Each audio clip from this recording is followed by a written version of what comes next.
The U.S. government is about to become a shareholder in America's quantum computing companies. And this was just reported this week by the Wall Street Journal.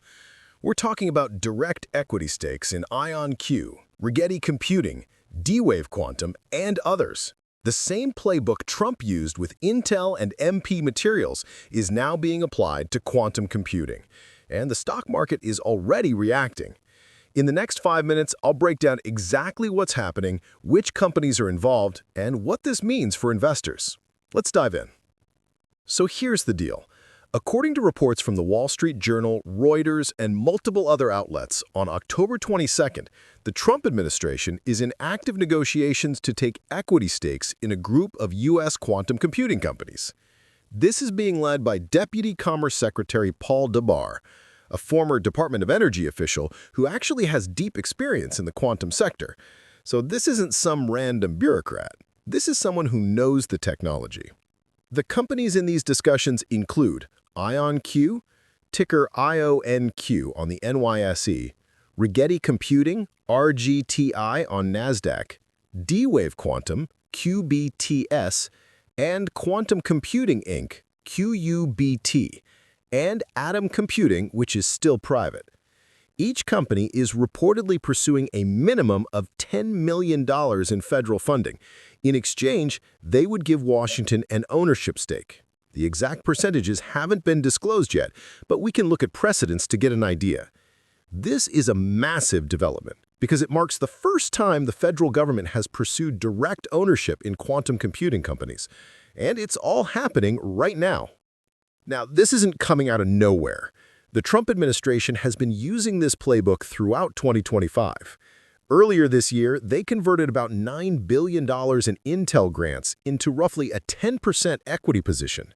That made the U.S. government one of Intel's largest shareholders overnight. They also took stakes in MP Materials, the rare earth mining company, and U.S. Steel through what are called golden share agreements. These give the government voting rights and veto power over certain strategic decisions. So the pattern is clear. Instead of just handing out grants and subsidies, the government is saying, we want skin in the game. We want ownership. This represents a fundamental shift in U.S. industrial policy. We're moving from the old model of grants and tax incentives to direct equity participation, almost like a sovereign wealth fund, but focused on strategic industries. And quantum computing is now officially on that list of strategic industries, right alongside semiconductors, rare earths, and steel. The question is, why quantum? Why now? Quantum computing isn't just faster computers. It's a completely different way of processing information that could revolutionize multiple fields.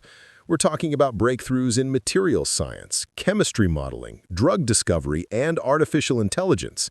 But the most critical application, and the one driving this government intervention, is cryptography and national defense. Here's the uncomfortable truth. Quantum computers will eventually be able to break most of the encryption we use today. That includes military communications, financial systems, classified intelligence, everything. China is pouring billions into quantum research through state-backed programs.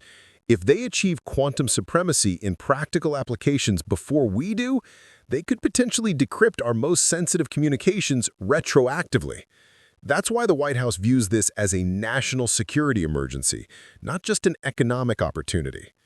The move also complements the reauthorized National Quantum Initiative Act, which coordinates programs across NIST, the National Science Foundation, and the Department of Energy through something called the Quantum Economic Development Consortium.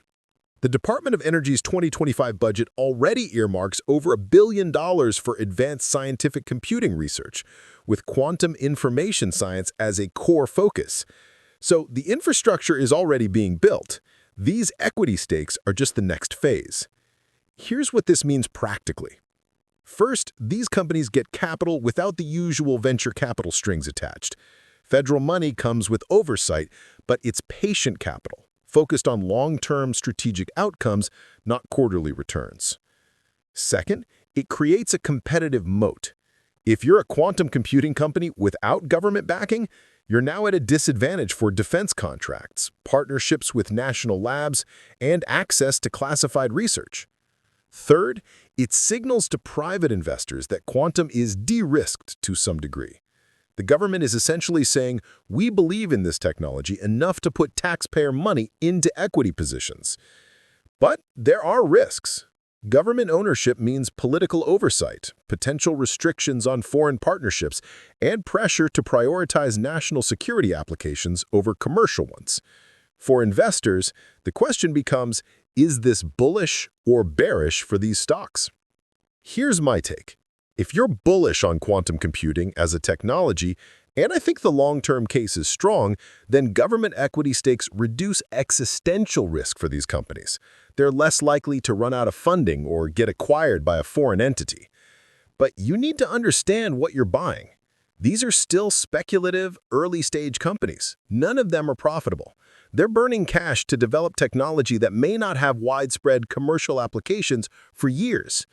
The government backing makes them strategically important, but it doesn't guarantee stock price appreciation in the short term. If you're considering positions in IonQ, Rigetti Computing, D-Wave Quantum, or Quantum Computing Inc., do your homework on their technology platforms, their burn rates, and their competitive positioning. This is a sector where the winners could be massive, but there will also be losers. Government money doesn't change that. What it does change is the strategic landscape. Quantum computing is now officially a national priority, backed by federal capital and policy support. That's a meaningful shift, and it's happening right now. If you found this breakdown valuable, hit the like button and subscribe for more analysis on emerging tech and strategic investing. Drop a comment. Are you buying quantum stocks, or is this too speculative for you? I read every single one. Thanks for watching, and I'll see you in the next video.